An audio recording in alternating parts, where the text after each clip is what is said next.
ശ്രീലളിതാ സഹസ്രനാമ സ്തോത്ര പഠനം ഭാഗം 64. അമേ നാരായണ. 861 നാമം. കാന്താർദ്ധ വിഗ്രഹ. കാന്ത അർദ്ധ വിഗ്രഹ. കാന്തൻ്റെ പതിയുടെ അർദ്ധശരീരമായ പാതിമെയ്യായിരിക്കുന്ന ശ്രീ ലളിത. അർദ്ധനാരീശ്വര സങ്കല്പത്തെ പറ്റിയാണ് പരാമർശം. പ്രകൃതി പുരുഷ ഏകത്വം എന്നൊരു സങ്കല്പത്തിൽ നിന്നാണ് ഈ രൂപമുണ്ടാകുന്നത്.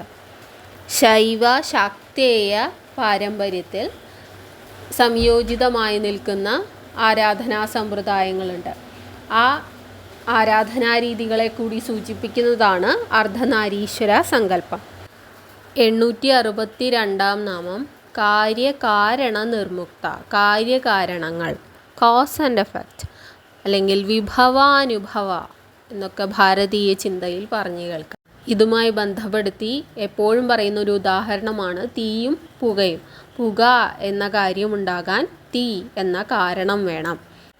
ഇവിടെ ശരീരമാണ് കാര്യമെങ്കിൽ ആ ശരീരം ഉണ്ടാകാൻ പരമാത്മാവ് എന്ന കാരണം വേണം.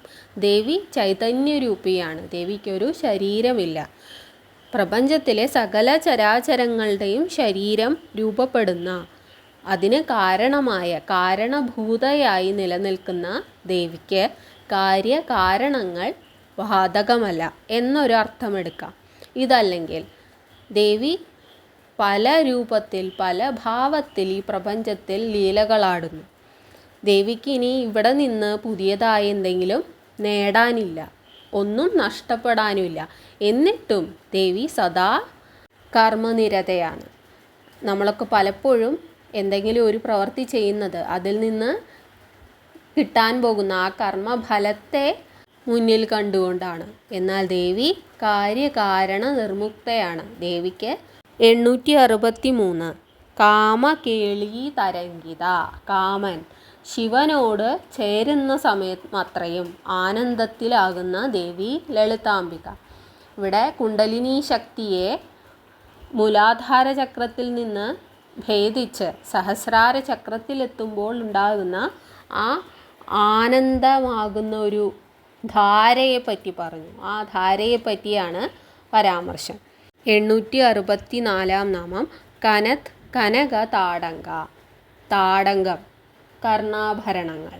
നല്ല ഘനമുള്ള കനക കർണാഭരണങ്ങൾ ധരിച്ച ദേവി ലളിതാംബിക. ദേവിയുടെ അപ്പിയറൻസിനെ പറ്റി, ആ രൂപത്തെപ്പറ്റി വർണ്ണിക്കുമ്പോൾ സകലതും മംഗളകരമായ ഐശ്വര്യദായകമായ കാര്യങ്ങളെ പറ്റിയാണ് പറയാറുള്ളത്. എന്നാൽ നേരെ വിപരീതമായി ശിവനെപ്പറ്റി, ശിവൻ്റെ രൂപത്തെ വർണ്ണിക്കുമ്പോൾ തികച്ചും അമംഗളകരമെന്ന് തോന്നുന്ന കാര്യങ്ങളെപ്പറ്റിയാണ് പറയാറുള്ളത്. ശ്മശാന ഭസ്മധാരിയായ, ജടാധരനായ, ദിഗംബരനായ ശിവൻ. ഈ ശിവന് ഐശ്വര്യമേകുന്ന ദേവി ലളിതാംബിക. ദേവിയുടെ ഈ കർണാഭരണങ്ങൾ സൂര്യചന്ദ്രന്മാർ തന്നെയാണ് എന്ന സങ്കല്പം. 865 നാമം. ലീലാ വിഗ്രഹധാരിണി. പല രൂപങ്ങളിലും ഭാവങ്ങളിലും ലീലകളാടുന്ന ദേവി ലളിതാംബിക. ദേവി അസുര നിഗ്രഹത്തിനായി പല രൂപങ്ങളിൽ ഇവിടെ അവതരിക്കുന്നു. ദുർഗയായും കാളിയായും ചണ്ഡിയായും ചാമുണ്ടിയായും ഭുവനേശ്വരിയായും രാജരാജേശ്വരിയായും എല്ലാം ആദിപരാശക്തി തന്നെയാണ് അവതരിക്കുന്നത്. അസുര നിഗ്രഹം ഒപ്പം സമാധാനം പുനഃസ്ഥാപിക്കുക, ഈ വിധം ഏറെ സീരിയസ് ആയിട്ടുള്ള കാര്യങ്ങളാണ് ദേവി ചെയ്യുന്നത്.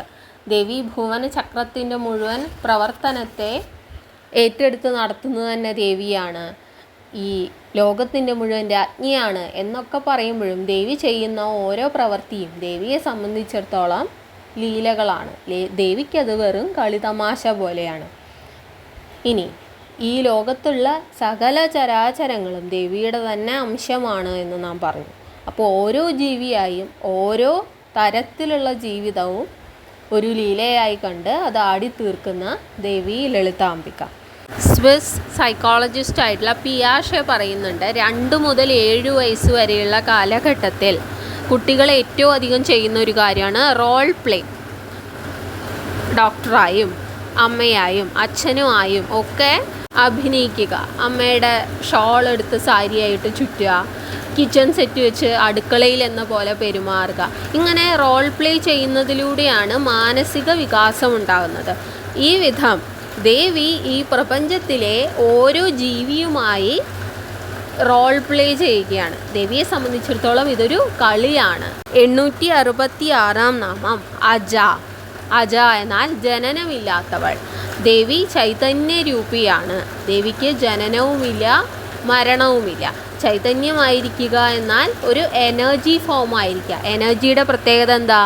Energy is neither created nor destroyed. It just transforms from one form to the other. ദേവി ഇവിടെ ജനിക്കുന്നുമില്ല മരിക്കുന്നുമില്ല.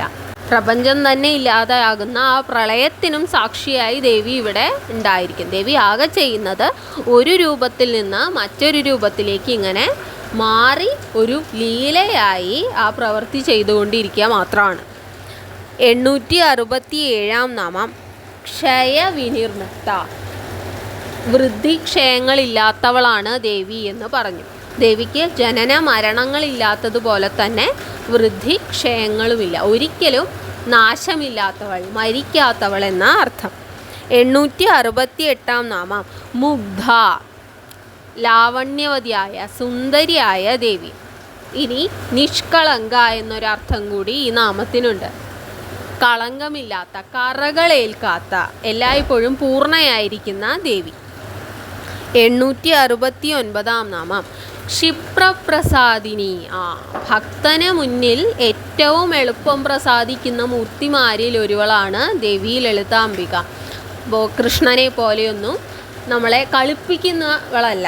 ദേവി അമ്മയാണ് എന്ന് പറഞ്ഞു. അമ്മയ്ക്ക് അധിക സമയം ഭക്തനെ അല്ലെങ്കിൽ തൻ്റെ കുട്ടിയെ ഇട്ട് വിഷമിപ്പിക്കുക സാധ്യമല്ല. പെട്ടെന്ന് തന്നെ നമ്മുടെ പ്രാർത്ഥനയ്ക്ക് ഉത്തരമേകുന്നവളാണ് ദേവി ലളിതാംബിക. എപ്രകാരമുള്ള പ്രാർത്ഥനയ്ക്ക്? നിഷ്കളങ്കമായ ഭക്തിക്ക് മുന്നിലാണ് ദേവി ക്ഷിപ്രപ്രസാദിനിയാകുന്നത്. 870 നാമം അന്തർമുഖ സമാരാധ്യ.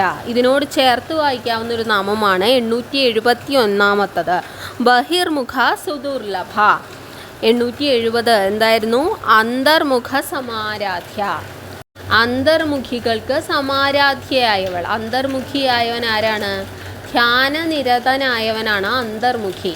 ധ്യാനിക്കുമ്പോൾ നാം കണ്ണുകൾ അടയ്ക്കുന്നു. അപ്പോൾ നാം നമ്മുടെ ഉള്ളിൽ തന്നെയാണ് ഒരു തിരച്ചിൽ നടത്തുന്നത്. ദേവി നമ്മുടെ ഉള്ളിലാണ്, ജീവാത്മാവായാണ് വസിക്കുന്നത്. അതിനാൽ ദേവിയെ സർവന്തർയാമിനി എന്ന് വിളിച്ചു. നാം അതിന് എക്സാമ്പിളായി സാന്റിയാഗോയുടെ കഥ പറഞ്ഞു. ആൽക്കമിസ്റ്റിൽ സാന്റിയാഗോ നിധി തേടി ലോകം മുഴുവൻ അലയുന്നു. ഒടുവിൽ താൻ ഇരുന്നിരുന്ന സ്ഥലത്ത് തന്നെയാണ് നിധിയുള്ളത് എന്ന് തിരിച്ചറിയുന്നു. അതുപോലെ നമ്മുടെ അന്തരംഗത്തിലാണ് ദേവി വസിക്കുന്നത്. അപ്പോൾ ആ അന്തരംഗത്തിലേക്ക് അന്വേഷണം നടത്തുന്ന ആത്മാന്വേഷികൾക്ക് സമാരാധ്യയായ ദേവി ലളിതാംബിക. 871 നാമം എന്താണ്? ബഹിർമുഖ സുദുർലഭ. ബഹിർമുഖികളായവർക്ക്. ബഹിർമുഖിയാവുന്നത് എപ്പോഴാണ്? ഇന്ദ്രിയങ്ങളെയൊക്കെ തുറന്നു വയ്ക്കുമ്പോഴാണ് നമ്മളിങ്ങനെ പുറമേയുള്ള അന്വേഷണങ്ങൾ. നമ്മുടെ കണ്ണുകൾ പുറമേ നല്ല കാഴ്ചകൾ തേടുന്നു, കാത് നല്ല ശബ്ദങ്ങൾക്കായി ചെവിയോർക്കുന്നു. അങ്ങനെ ഇന്ദ്രിയങ്ങളെ തുറന്നു വെച്ചുകൊണ്ട് പുറമേയുള്ള ആനന്ദം തേടി പോകുന്നവർക്ക് ദേവീ സന്നിധിയിലേക്ക് എത്തുക എന്നുള്ളത് വളരെ വിഷമകരമായിട്ടുള്ള കാര്യമാണ്. ദേവിയെ ലഭിക്കുക എന്നത് ദുർലഭമാണ് എന്ന അർത്ഥത്തിലാണ് ബഹിർമുഖ സുദുർലഭ എന്ന നാം. ഇന്ന് നമ്മൾ 861 മുതൽ 871 വരെയുള്ള നാമങ്ങളാണ് നോക്കിയത്. കാന്താർദ്ധ വിഗ്രഹ, കാര്യകാരണ നിർമുക്ത, കാമകേളി തരംഗിത, കനകതാടങ്ക, ലീലാ വിഗ്രഹധാരിണി, അജ, ക്ഷയവിനിർമുഗ്ധ, മുഗ്ധ, ക്ഷിപ്രപ്രസാദിനി, അന്തർമുഖ സമാരാധ്യ, ബഹിർമുഖ സുദുർലഭ.